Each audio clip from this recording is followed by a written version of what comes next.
안녕하세요. 당신의 개인 변호사 박혜원입니다. 평소에 사기꾼과 사기꾼이 아닌 사람들을 구별하기라는 건 정말 쉽지가 않습니다. 당신의 일상생활 중에 분명히 사기꾼들이 이미 침투해 있을 거고요. 당신의 지인이나 소중한 분들도 이미 사기꾼의 포섭 대상에 포함되어 있는 경우들이 굉장히 많습니다. 그럼 평상시에 일상생활을 하면서 우리가 사기꾼과 그렇지 않은 사람들을 구별해낼 수 있을까요? 한 번쯤은 당신의 소중한 사람이 사기꾼에게 속아 넘어가고 있는 것은 아닌가? 어쩌면 당신 주변에서 당신에게 어떤 요청이나 요구나 기회를 제공하고 있는 그 사람이 사기꾼인가 아닌가? 한 번쯤 생각했으면 좋겠다 싶어서 만든 영상입니다. 제가 만나본 많은 사기꾼들은요, 정말 좋은 사람들이 태반이었습니다. 말만 들어봤을 때, 만났을 때 하는 행동들을 보면은요, 굉장히 신뢰감이 가고 믿음이 가는 사람들이 많았습니다.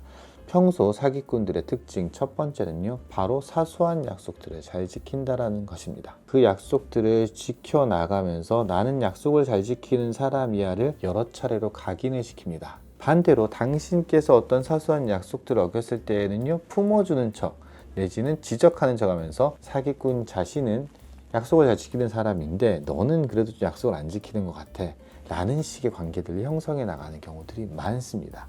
기본적으로 약속을 잘 지키는 가스라이팅을 하는 사람들이 사기꾼이 갖고 있는 공통적인 특성이라고 생각하시면 됩니다. 두 번째로는요, 확인할 수 없는, 그리고 사실은 알아보려면 알아볼 수 있지만 제가 그걸 알아보는 순간 약간 그 사람과의 관계가 틀어질 수 있는, 결국에는 확인하기 어려운 학력이 되었던, 경력이 되었던, 지인들과의 관계가 되었던 이런 얘기들을 갖다가 굉장히 많이 부풀립니다. 그런데 곰곰이 생각을 해보시면 당신께 접근했던 그 사람이 어떤 유명한 사람 누구와 안다라고 하는데 그걸 확인한 적은 없죠. 그런데 어느 순간 그 사람은 그 유명한 사람과 힘 있는 사람과 굉장히 가까운 사람이다라고 이미 각인되어 버린 경우들이 많습니다.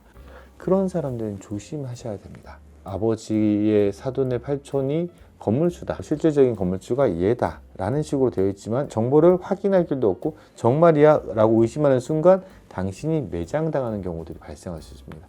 그런 관계들에서 형성되는 경우에는 사기꾼일 가능성들이 굉장히 높다는 점 유념하셨으면 좋겠습니다.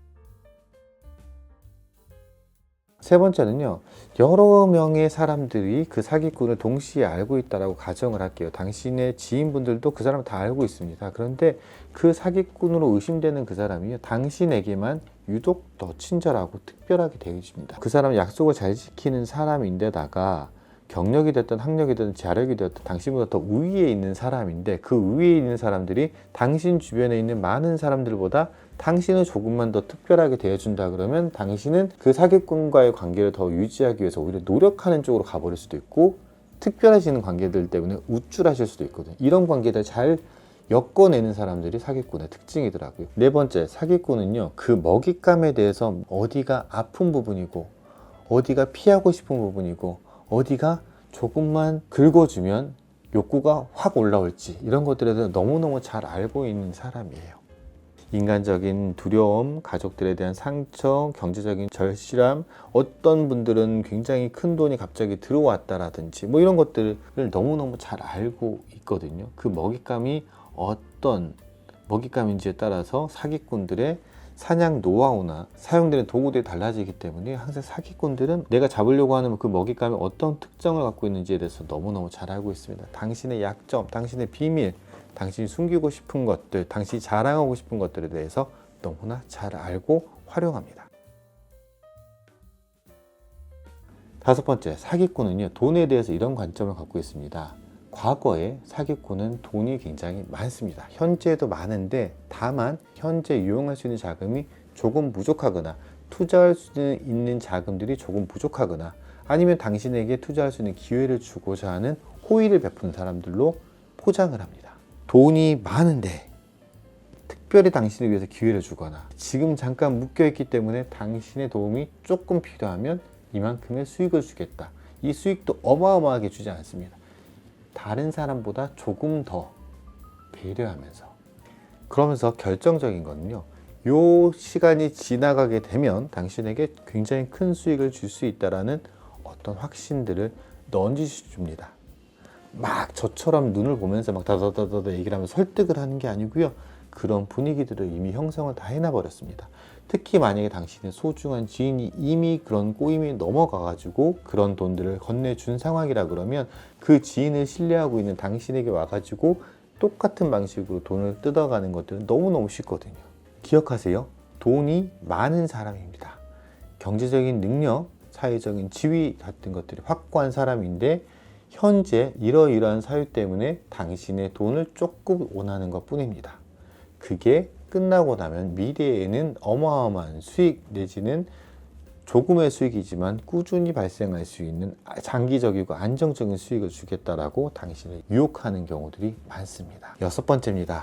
사기꾼들이 왜 끊임없이 활동을 할까요? 사기꾼들은 앞서 말씀드렸던 그런 특징들을 활용해서요, 사기꾼과 당신만의 비밀, 약속들을 만들어 놓거든요. 조금만 당신께서 주변 사람들하고 상의를 해보시거나 조금만 제 영상 같은 것들을 보면서 이 사람은 사기꾼이 아닐까를 의심한다 그러면 당하지 않으실 겁니다. 그런데 어느 순간 당신은 그 사기꾼의 말만 듣게 되는 구조로 가버리시는 경우들이 있거든요. 지금도 늦지 않았습니다. 만약 당신께서 이 영상을 보시고 이 사람이 사기꾼이 아닌가 라는 의심이 드시거나 당신의 지인분께서 이러한 성격의 분들에게 돈을 빌려주거나 투자를 하거나 뭐 이런 상황이 벌어졌다 그러면 분명하게 말씀하셔야 됩니다. 이거는 사기일 수 있다. 아니, 사기꾼이다 라고 생각하시고 한번 그 사람과의 관계를 정리했으면 좋겠습니다. 이상 당신의 개인 변호사 박혜원이었고요. 저는 항상 당신 편입니다. 감사합니다.